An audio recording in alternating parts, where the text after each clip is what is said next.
Where'd you go? We started off, and I'm super glad I got to go to Hong Kong. So this was May of 2017, so we got to go to Hong Kong before the thing started melting down. Then we went to Chengdu. I lived there for 3 years. Yeah. Yeah. Had to go see the pandas, man. Yeah. All right. Good. So, was it everything you hoped it would be? Wait, we should probably start recording. Yeah, we should probably. Probably should. Have you been rolling? Good man. Good man. Corey knows how to do it. He knows. Yeah, so then we went and saw the pandas, and then we flew to Shanghai, spent a few nights in Shanghai, and then took the bullet train up to Beijing. Beijing was probably, I think, the least interesting of all the places that we went, but this was a capstone event for the MBA program here. Okay. And so the reason why I picked Beijing is like, where do you find, how many cities on the planet have that kind of center of gravity, right? From the history, the cultural, the politics, right. the arts, in the manufacturing industry, everything is in Beijing, right? Right. You know. So. You ready to do this? Let's do it. Let's do this. You need a clap? Yeah, give me one. Cool. So, we're back here at West China Tea with Whiskey Provisioner, and this week's guest is going to be Brent Looby from Desert Door. We're going to be learning about some alternative spirits. We're into that world spirit exploration, and we're also into tea. So, Han, what kind of tea do you have today? Well, I'm excited to drink something other than whiskey. We've been drinking a lot of whiskey, and as you know, I love whiskey, but I'm excited to try something different, and I wanted to, not having as much experience pairing with Sotol, I went ahead and went with something pretty safe, which is red tea. Red tea is what we call black tea, so sweet tea, Lipton chai, Earl Grey, all those are red tea. Fully oxidized tea. This is a Chinese red tea. It's a whole leaf Chinese red teas. You can see how big the leaves are compared to like what you'd see in like a tea bag. You wouldn't see big leaves like this. So it's going to be different insofar as just the grade, the quality, and also where it's from. But it's going to have that same kind of very malty profile. It's got a lot of tannic notes, and I find those are just a good, if I don't really know what I'm getting into flavor-wise, flavor profile to pair, this is just a good tea to pair with anything because it's such a good crisp flavor. It offsets whatever else is going on with it. I'll go ahead and, you ever done this before? No, sir. Cool. This is called Gong cha. This is a style of Chinese tea service. You never did this in China? Yeah. All right. If you went back today, I did a lot of things in China that I didn't expect to do, but it was. What was the most unexpected thing that you did in China? The most unexpected Most thing unexpected. went to a Chinese opera. Oh, that's cool. Yeah, there was a guy dancing with fire on his head. Yeah, that sounds about right. Yeah. Was that in Chengdu or Beijing? That was in Beijing. Yeah, Beijing Opera, famous Beijing Opera. Cool. Well, I bet if you went back today, you'd end up doing this because this has really emerged as just kind of the same way that whiskey's had a renaissance. You know, the middle of the 20th century, whiskey didn't have the kind of prestige. The culture was there, the craft was there, but the prestige wasn't necessarily there where you had as much like interest from popular culture in it. But now you're starting to see that obviously, and obviously Sotol. I don't think people knew what Sotol was in the middle of the 20th century in the United States, but people are starting to become aware of these like small craft artisan industries, and tea is one of those that's really made a comeback in the 21st century. I'm going to let you give that a smell. And this style of tea service is called Gong cha. It's not a ceremony, and it's not a specific tea. It's just the way that I make the tea. And so there's a craft, there's a skill and a tradition to doing that, beautiful, to bring out all of the characteristics of the tea that I am trying to bring out. Like all these notes. I don't know, what did you get from that smell there? I get tobacco. Yeah, tobacco. You know what tobacco and tea have in common? Leaves. They're both weaves. That's exactly it. They're both weaves. They're both going to turn into dirt. That's right. They are weaves. Get that. Coffee's a bean, but tea is a weave. No more trick questions. No, you answered right. No, you nailed it. So you get a lot of tobacco notes and a lot of the behavior of tea with how it responds to time, to aging, etc. Well, they get the similarities, though. Right? You still get, whether it's nicotine or whether it's caffeine, you get a little. That's right. Absolutely. And all the health benefits. Yeah. Oh, yeah. Tea has lots of health benefits. Tobacco. I'm sure there are things about tobacco that's good for you. It can't all be bad. Everything in moderation. Everything right? in moderation, including moderation. So what I'm doing here is I'm going to do multiple fast, short steepings of this tea. So I've got a really high dosage here. I've got like 6-7 grams in this little teapot, which is a lot higher dosage than you would get from a tea bag. And the quality of the tea is way, way, way different. I'm not gonna go schizo. Or... I mean, let's see. Let's see. It's called cha zui, tea drunk, and sometimes people do freak out a little bit, just a little bit, not too bad. I'll try and keep it down. So is tea drunk something to do with consumption, or is it just something to do with mood and atmosphere? Tea drunk, it's a combination of feeling stimulated, focused, euphoric, and calm. That's kind of the short answer. So that's not actually anything like being drunk on alcohol, but it is like being on substances. Okay. It is like it's a nootropic, so it helps your brain function better. So a lot of the stuff you experience when you're tea drunk is what we'd call those nootropic effects, like cognitive benefits, like focus and attention and energy. But there's also that euphoric effect that you get from theobromine. That's in cacao. It's one of the things that's in cacao that gives you that euphoric effect. You've got GABA agonists, e.g. CG and L-theanine in there that are both calming. You have caffeine. You have theophylline, which are both stimulants. And so you get kind of this combination of sensations. But there's also, as we've discussed in other episodes, more to it than that. But I don't want to go too deep into it. I want to let everyone have their own unalloyed experience here. But I'm just going to go ahead and warm up. This is the rinse. We don't drink this first one. I'm going to go ahead and use this to rinse everybody's cups. But what you can do is you can... It's like the first waffle. Yeah. Is that how it works with waffles? Yeah. You don't eat the first? Never eat the first waffle. Who eats the dog gets it? The dog gets the waffle. You can pour that on this fish here. Give that a smell and pour it on the fish, since we're not going to drink this one. That's your tea pet today. You get a fish. Richard gets Zhongkui, the demon queller. The demon crawler. Oh, Halloween's coming. Queller. He quells them. He quells the demons. I wore a Halloween shirt. Very good. Dia de los Muertos. Yeah. Coming up. Get the marigolds out. Yeah. I would love to be in Mexico for that. Actually be there for it, experience it. Sayulito. So how did you get into Sotol as a category? I know some of the story, but... Hold on, back up. What is Sotol? Sotol. So Sotol is a generic name of a species of plant. There's 23 species in the Distilling genus of plants. Okay. Sotol it's native to North America. It only grows in the Chihuahuan Desert. Got it. And so the Chihuahuan Desert spans, we have 11 counties in the state of Texas that are designated in the Chihuahuan Desert. However, plants have little regard for geopolitical boundaries.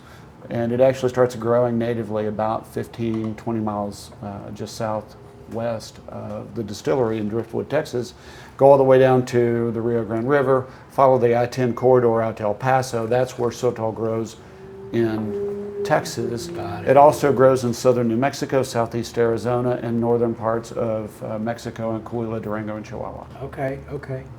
Cool. So the northern part of Mexico is as far south as it goes. That's right. Okay, interesting. Which is different than.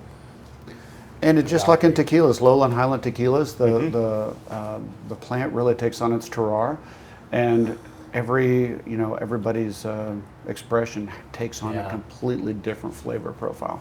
I'm really excited because this aspect of the plant connection is something that you see I've seen in agave-based spirits before, and that you do see it more in the Mexican liquor culture than you do in the West. Well, obviously Mexico is just as west as we are, but the West, the global North. Yeah.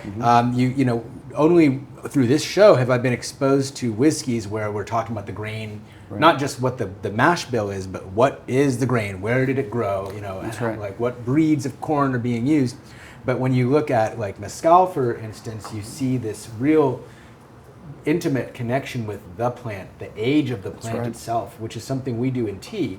There's what's called gushu cha, ancient tree tea, which is tea from these old tea plants. They can be hundreds or even more than 1,000 years old, and this tea is highly sought after. And I've heard talk about old agaves. So say it for me. Sotol. Sotol. But out in Fort Stockton, they say Soto. I'm not going to say it like that. I'm not saying it like that. Sotol. Sotol. Okay, Sotol. Mm-hmm. Yeah. So the plant, tell me about there's all these 23 species in the genus. Yeah, and it's got this just really interesting history. And so you mentioned connection. And connection is one of our core values at Desert Door. And that's how we got connected to this land through this plant, right? Okay, and cool. so for those of you out on the interweb who have not been to Texas, or you've been to Texas and you know Texans, what to you looks like unbridled arrogance, we just simply call pride here in Texas.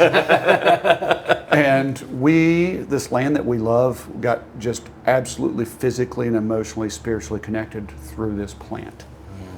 And it's been around for 10,000 years. And so when indigenous peoples throughout they would follow the migratory proteins throughout the seasons, they would bed down during whatever season and they would pit hearth oven cook whatever vegetation Mother Nature afforded them in that area. And in this part of the world, it was Sotol. And it looks like it's more closely related to an artichoke than it is to an agave. They are related.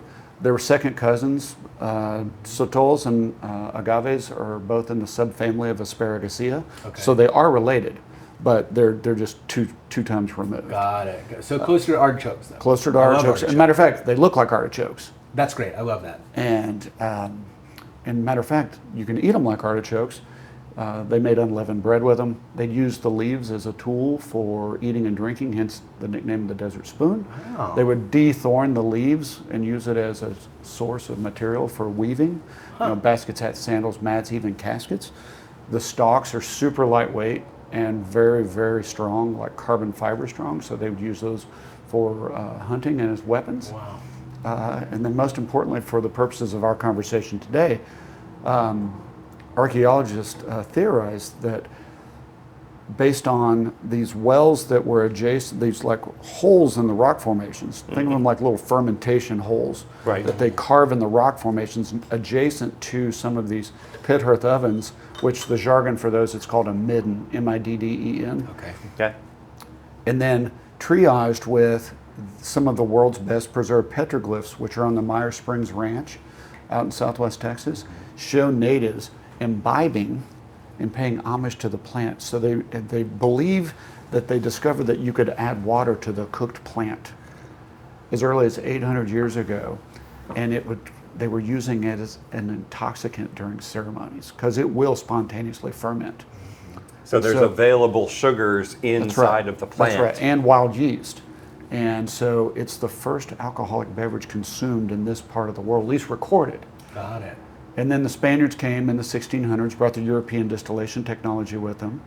And now you have some rudimentary distillate of Sotol, so it predates mezcal. I mean, it's just got this really cool backstory. And then it was first commercially distilled by a little company in the late 19th century in El Paso called West Texas Sotol Products. They made both consumable and industrial grade ethanol from Sotol. And the last we saw on them was in 1908, and then we just assumed it was all lost to prohibition because there was never anything else. And I can't corroborate that. That's the best theory I've got. Got it.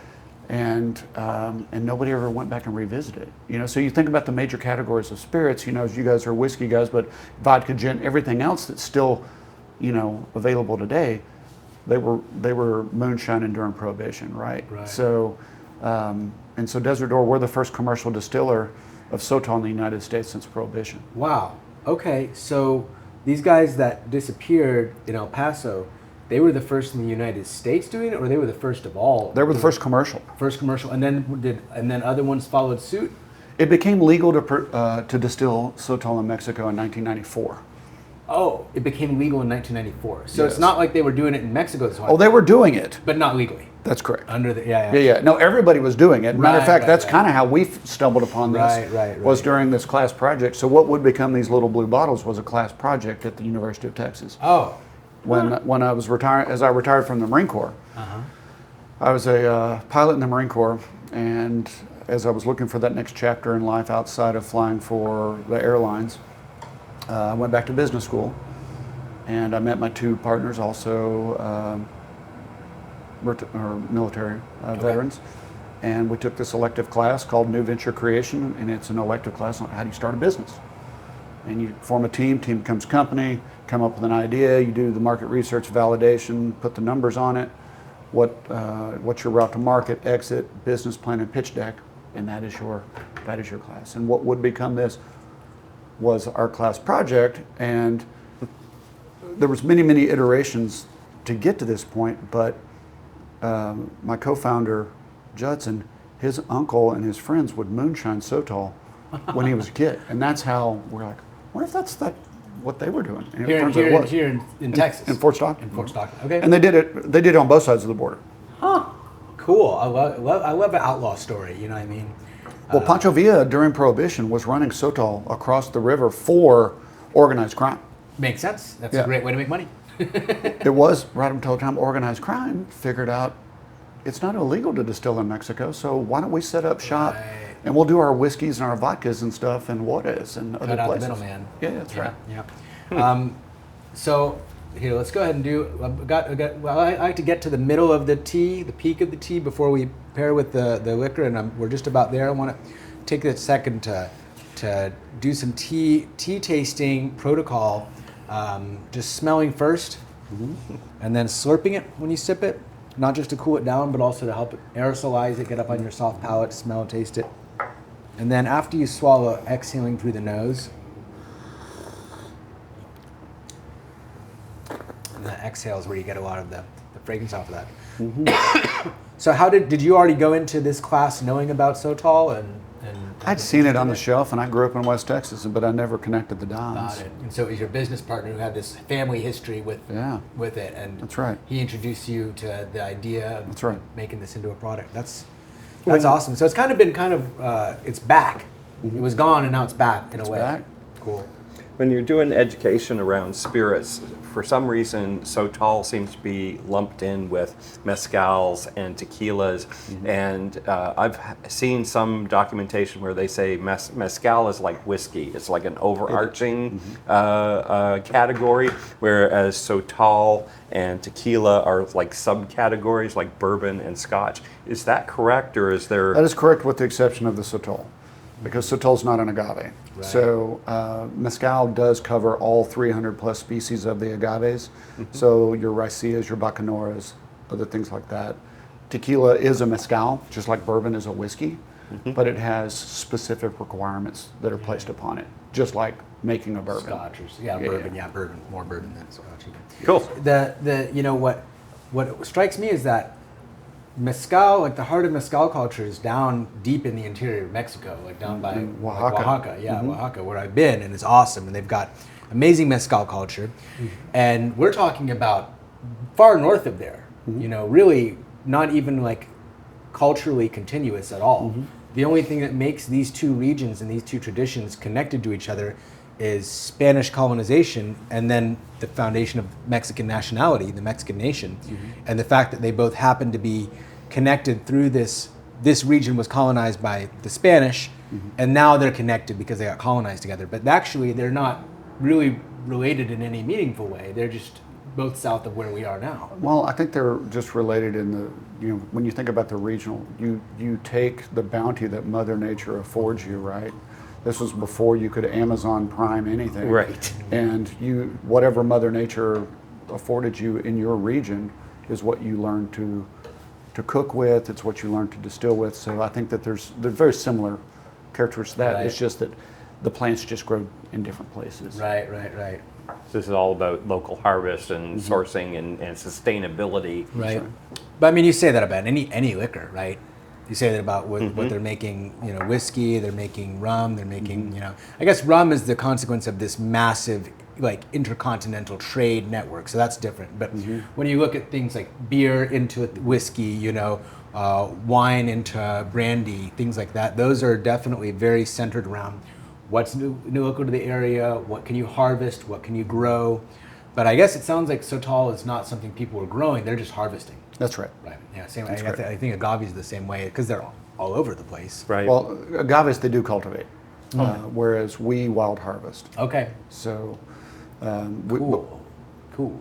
Yeah. That's actually a really good question, because with the wild harvest, you said you were at the business school, you came up with a business plan, you got your business partners, and now you need to figure out how the heck to do it. That's right. And there can't be a whole lot of rule books or guidelines or manuals on how to make Sotol in a There's commercial zero. plant. I can answer that question. There is zero. There's no YouTube videos on how to make Sotol. There's no, there's no documentation on how to make Sotol. And so the way that they do it in Mexico is it's traditional. It's handed down. Grandpa teaches you how to That's do right. it. That's right.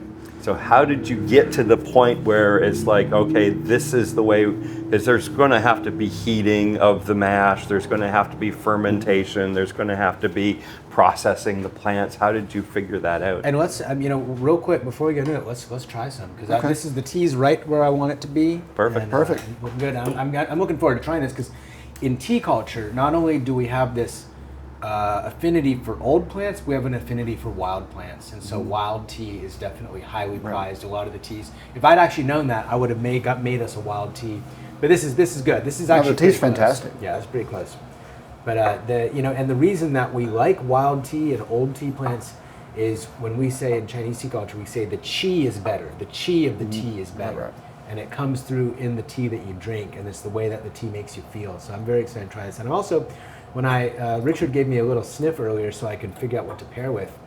And the white one reminds me a lot of Chinese liquor, baijiu, Yeah. which can be literally made of anything at all. There is no standards as to what the source of sugar is for making baijiu. And so you have these young white liquors that have been distilled in less commercial environments. They're on someone's farm. It's someone's still, Right. not a company that you're getting. The good baijiu doesn't come from like a branded bottle in the store. It comes from something like that, Right. a swing top bottle, and there's just very. I looked at it small really production. at length, and I couldn't, because I wanted to bring home something that was unique, and I wasn't in the space at this point, but I couldn't find anybody that was knowledgeable enough to kind of help steer. I wanted to make an educated purchase, and I couldn't find anybody to.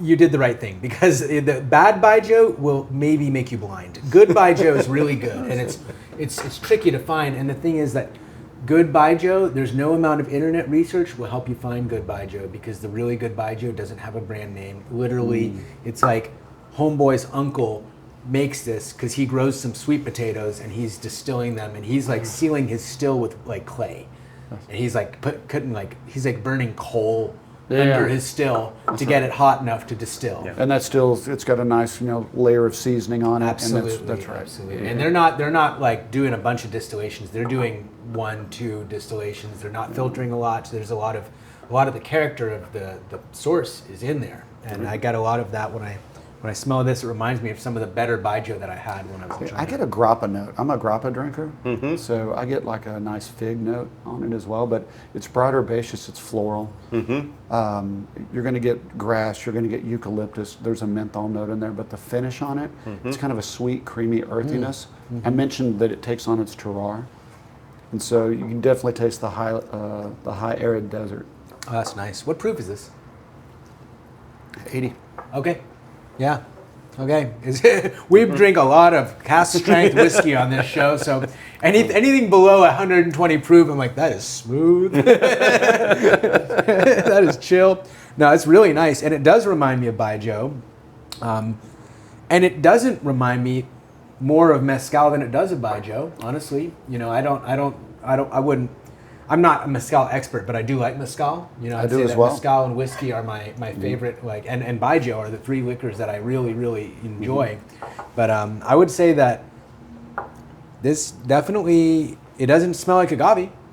It's definitely got its own completely unique, distinctive thing. So that's really cool to try something new. I've never had this before, so thank you. And it will take you on the same journey. It's got the same structure and depth of a really nice Absolutely. mezcal, or even a really nice wine for that matter. Absolutely. Super complex. Very, very complex. But it's well balanced. Yeah, it's delicious. Yeah. Yeah. Grassy, citrus. So exactly. So here's what I like to do is I like to take a sip, and then I like to chase it with the tea. Okay. Just take a sip of the the hot tea afterwards, and it kind of washes away the taste. We could even try it the other way around, Chris style. He was doing that last time. He was doing the tea first and then the liquor.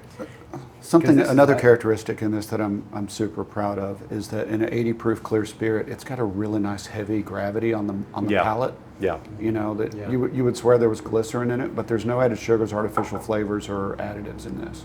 Yeah, it does have some body to it. It does. No, I like it. It's got so the Chinese would call it nong, thick. It's got thickness to it. Mm-hmm. Yeah. And what you were saying about the baijiu stills and putting the clay on, they do that with flour and water. When you're doing a home distilling, you make a paste out of flour and water, and that seals up all the cracks and the holes as well. Yeah. So back to this process of making this spirit with no manual. no manual and no institutional knowledge. Mm-hmm. So we had to learn how to distill. So we bought a 15-gallon kettle off on the internet, just a little column still, and with a wood chipper on Craigslist, paid $400 for, and a couple of homebrew buckets and a stovetop pressure cooker, and that's how we got our start. Is the wood chipper to put the Sotol in and then you squeeze Yeah, it? because the plants are too big to go in the stovetop pressure cooker, so I'd blast it through the wood chipper, put it in a cheesecloth bag, and then it fits nicely in the pressure cooker. So what's the juice like? Is it The sweet? juice, it is very sweet. It's like our juice is, it's like a kind of a coffee balsamic with a little bit of like just a hint of molasses to it is what it tastes like. It does. We actually just got noted by Cowboys and Indians magazine the best Sotol cocktail in the country. Cool. Because what is it? What's the we call it the Comanchero, but it's effectively a margarita that's been sweetened with that nectar.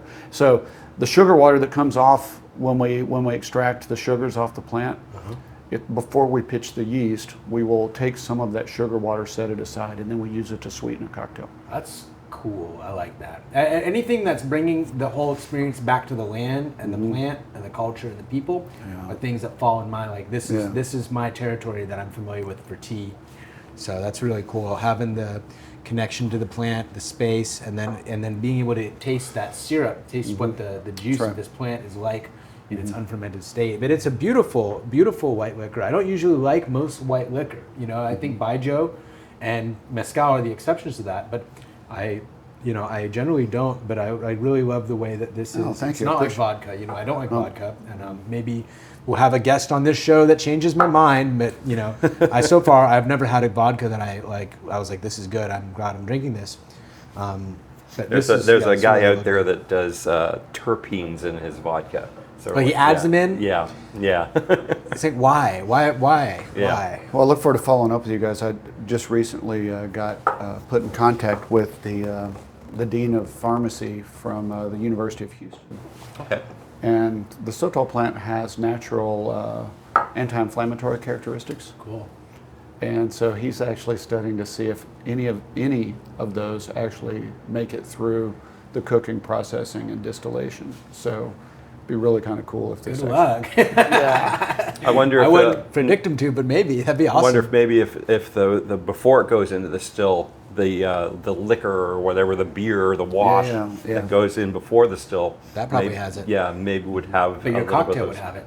Yeah. Because There it's you got go. the juice in it. It has that juice. Now, how are you extracting that juice? Because there has to be some kind of cooking process and fermentation process. So we steam, and we largely settled on steam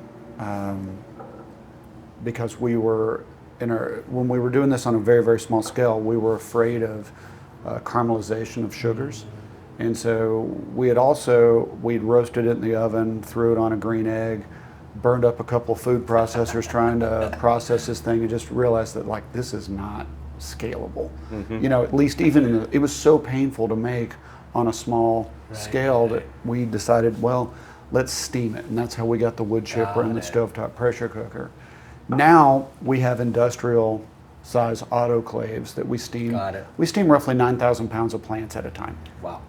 And that will yield us just shy of 1,000 gallons of 17, 18 bricks mash. and the machine that we use now to extract that. So we've done tests. We know that we convert over 99% of the long chain polysaccharide into some form of fermentable sugar, and that we also extract over 98% of those sugars out of the plant. So we have an industrial,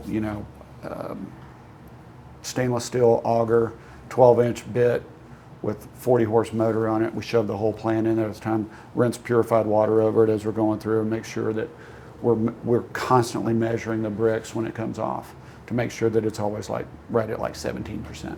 70% what? 17% brick, or 17 bricks. That's the measure of sugar on the mash. That's a unit of measure for sugar? Yes. Bricks? Okay. Bricks, B-R-I-X, bricks. I never heard that. It's Because also we're not usually talking about sugar as much. Yeah. it's also used as a measure of how much syrup is in your soda and on a soda machine. Is it really? Yeah.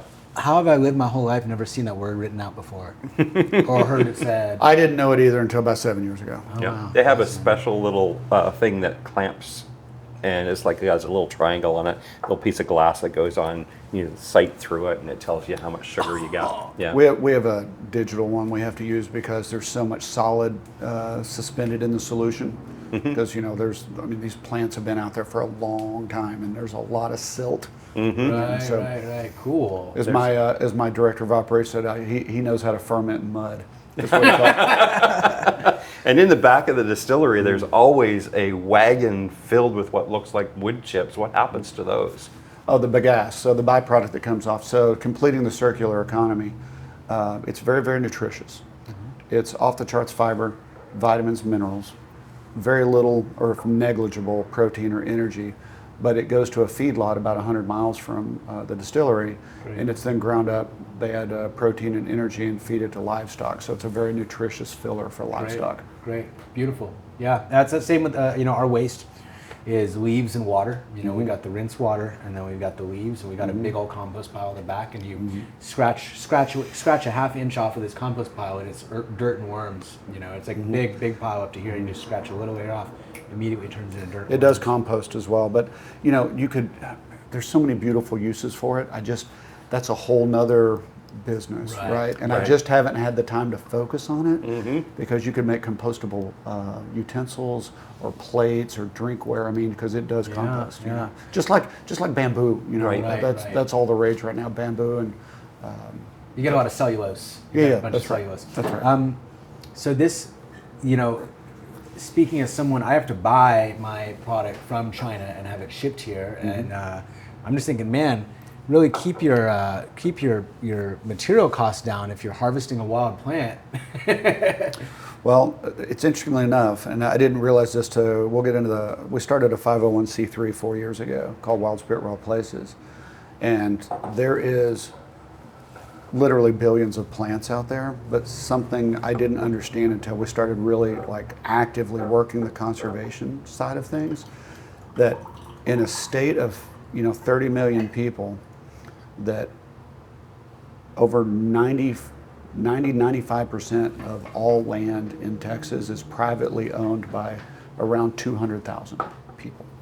Yeah, that tracks. So gaining access is a whole nother thing. And so creating an agri-supply chain that didn't exist is probably one of the lesser, it's not to the forefront, it's not the blue bottle on the shelf, but it's like one of the coolest aspects of this business was even Tito will tell you back in his day, corn was a commodity. He was driving around to every grocery store in Central Texas buying up every bag of frozen corn he could get his hands on to make a mash bill. But now you could probably Amazon Prime a trailer of corn. It'll be here in so we created a supply chain that just didn't exist. And so it's one thing to create jobs like here in urban environments, but you've also created jobs out in rural, economically depressed environments as well. So, and provided value. You've created value where there was no. Added value to a nuisance plant. It's a native plant, but it's gotten out of balance, right? And so we've created, basically mailbox money, if you will, for ranchers to allow us access to come get those plants. That's awesome. That's awesome. I was going to ask about the conservation status because I know that people talk about magui plant is endangered, and that there's some of these things that we we like to use for these luxury products can actually have a negative environmental impact. So it's cool to know that Sotol is not something that we're No, and the way that we harvest, so there's like a lot of folks think conservation really on the agricultural side of things, right? And so like from that aspect, we've developed techniques where we leave the root structure in the ground, giving the plant the opportunity to regenerate. Got it. And about half of them do. Not all of them do, but about half of them do. We only harvest about 20 to 25% of the available plants per acre. So we don't just start at one end and just work our way across and rip everything off the landscape. The plant has to be mature. It does give you indications of its level of maturity, but it also has to be of size. Sometimes they can be a little sneaky where you'll think, oh, there's a really big one, and you go rip them off, and there's like 5 little ones that are all bundled together. But and it can't be in any form of bloom. Now, another difference between this plant and agave is like this plant grows from seed. This is one part of the taxonomy of the plant that I don't know. I've heard one pollinates, one seeds, but I've also heard the plant does both, and I don't know anybody that knows the answer to that. So you don't know anybody who knows the answer to that plant? Nope. The question being, it's dioecious, like there's a male and a female, and the male's pollinating the female, and the female makes the seeds, or it's monoecious where the seeding plant can do both. That's right.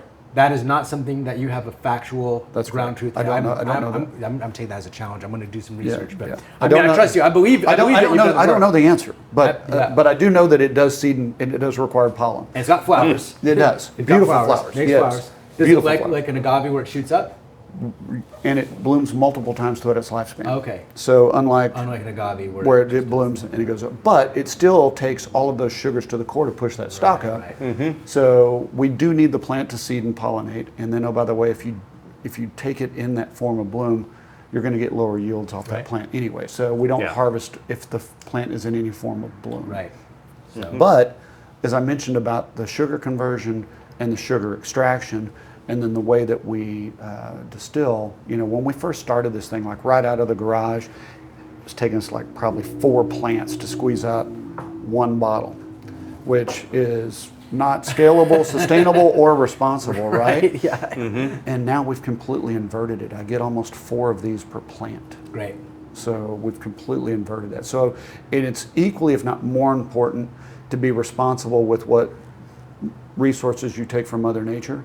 And so that's where like our processes that we have are like world class. Wow. Cool. It's fascinating because you really had to do a lot of R&D on this.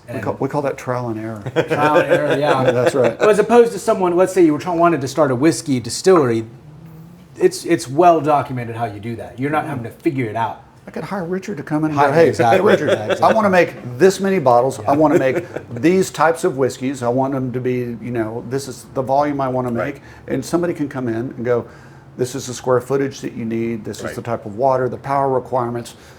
These are the mash tuns. These are the fermenters. These are the stills. These are the things. This is the number of barrels that you're going to be required. Yeah. This is your bottling line. They can lay all of that down for you. Yeah. ChatGPT might be able to do that. Oh, now? Nowadays, they got all these whiskey videos on YouTube. They've seen those. I'm not afraid. I need to probably actually ChatGPT how to start a Sotol distillery. I got to see what they say. I mean, hopefully they won't have anything on it because it's not like you've been writing this all down. Oh, I use ChatGPT. I think it's a great tool. Great tool. We were talking with Corey earlier about taking a whole lot of information in and creating a podcast out of a text, from a text to a podcast. And it's incredible how accurate and just like a podcast it would actually sound.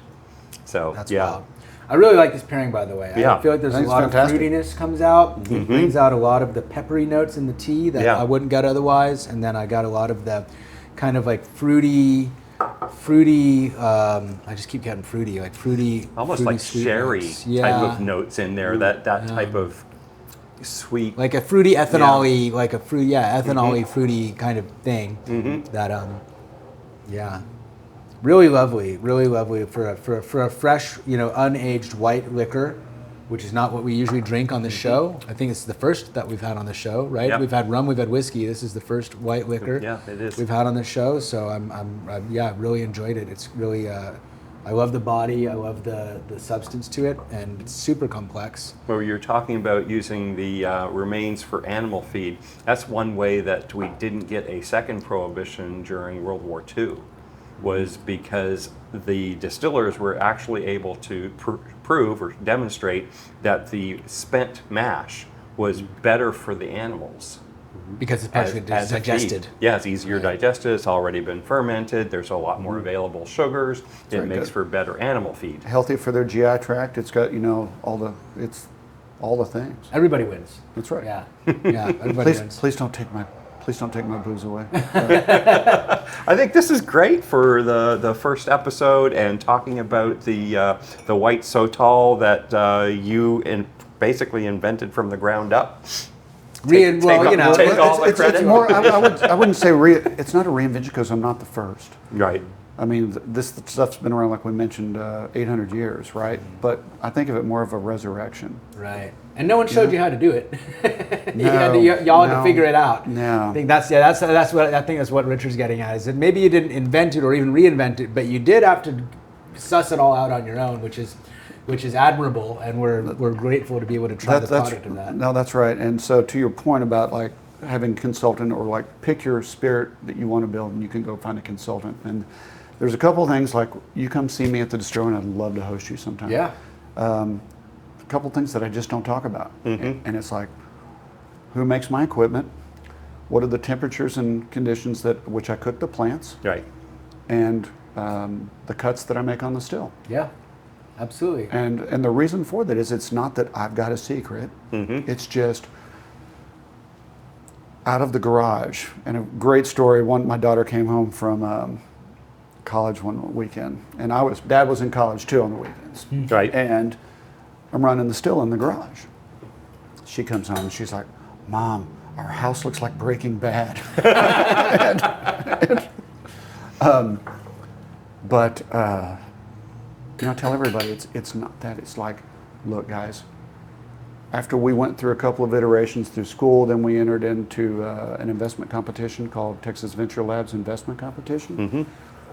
Then we went and told our friends and family what we were going to do after grad school, and they were kind enough to open their pocketbooks to help us get started. And we took their money, and they said, good luck, right?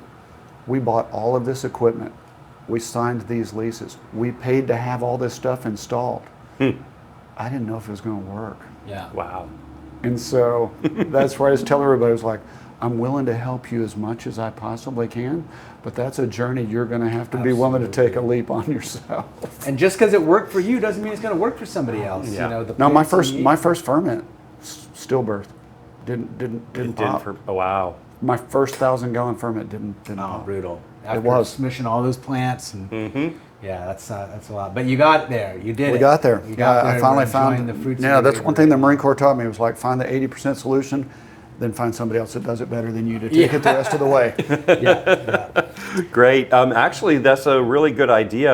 Sohan or one of his tea house members, they're all available to go to different locations on occasion. They've done pop-ups recently at a chocolate place. Did you want to talk about your? Oh gosh, that was so much fun. Yeah, we did a pop-up at Joyeux. So like the way this tea house looks when we're open is that we're doing exactly the same thing, except there's no alcohol, and we're sitting here at this table, and it's like a bar. You got people come in, everyone's like, hey, this guy's here. They sit down, they grab a chair, they slide up. You got all these people sitting here. They might not know each other. Some of them know each other because they're regulars, but they didn't come together. And we're drinking tea just like we're doing.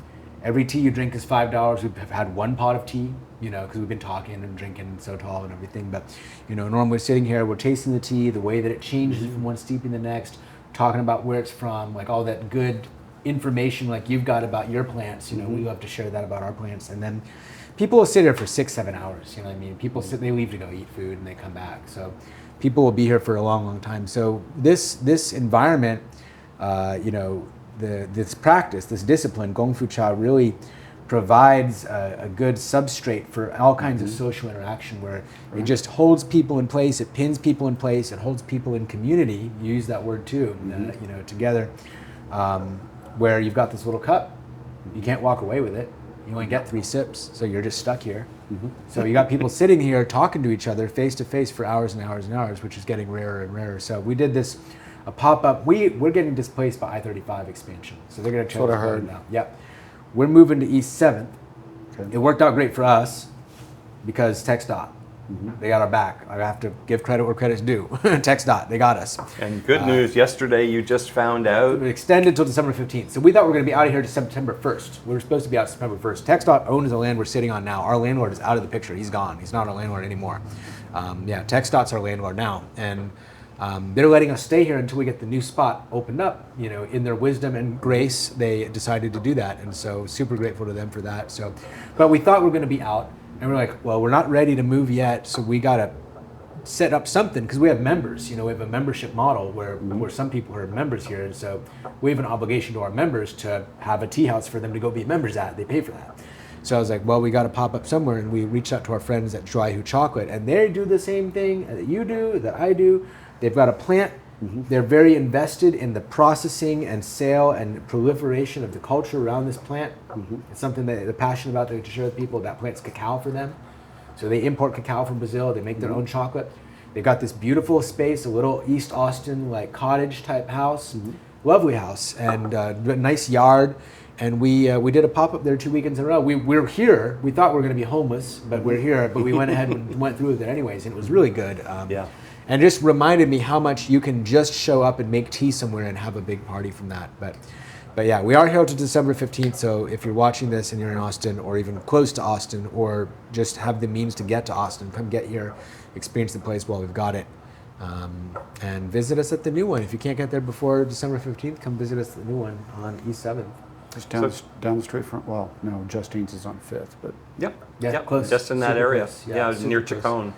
Yeah, Right by Whistler's, you know Whistler's? Yeah. Right on the same block as Whistler's. Okay. Yeah. So those Good are- friend has another restaurant over there, Leach's Cantina.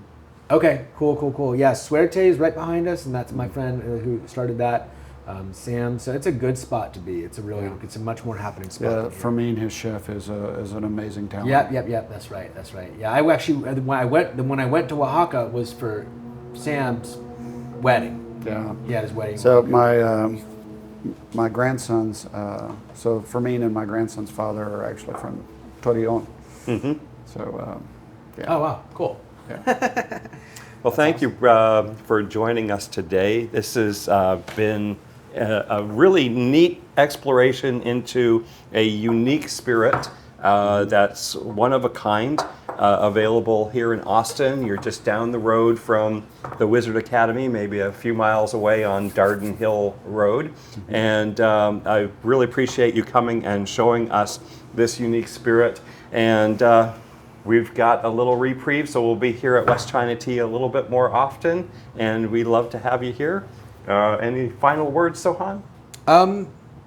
Thank you. No, thank you for guys. being here. I appreciate the invitation. Thank you very Yeah, much. thanks for coming out, and excited to know about a new spirit that I hadn't tried. That it absolutely stands up there with mezcal and whiskey and all these other spirits that have a whole section at the liquor store, and it absolutely is just as good as any of those. So I'm very excited to be introduced to that. And for those of you watching, how do we find you? How do we find Desert Door? Now, you can find Desert Door. We are in 21 states. Wow. We're also in Europe and Armed Forces Exchange System, but we're at all your major retailers and some local independents as well. But you can also learn more at desertdoor.com. There we go. And then we have a store locator as well on there, as well as you can also order online. Awesome, fantastic. And then for as far as we go, westchinatea.com, West China Tea on Instagram, on TikTok, Tea House Ghost on YouTube. Season 3 of Tea House Ghost is out now. Cool. The first 2 episodes are out. Corey helped film them. So yeah, go watch them. Go check them out. They take place here. So if you like watching me sit here and talk about stuff, it's just like that, but without these guys and just tea and no alcohol. But same Cheers. idea. Cheers. Cheers. Thanks for having me. Absolutely. Thank you. Cheers.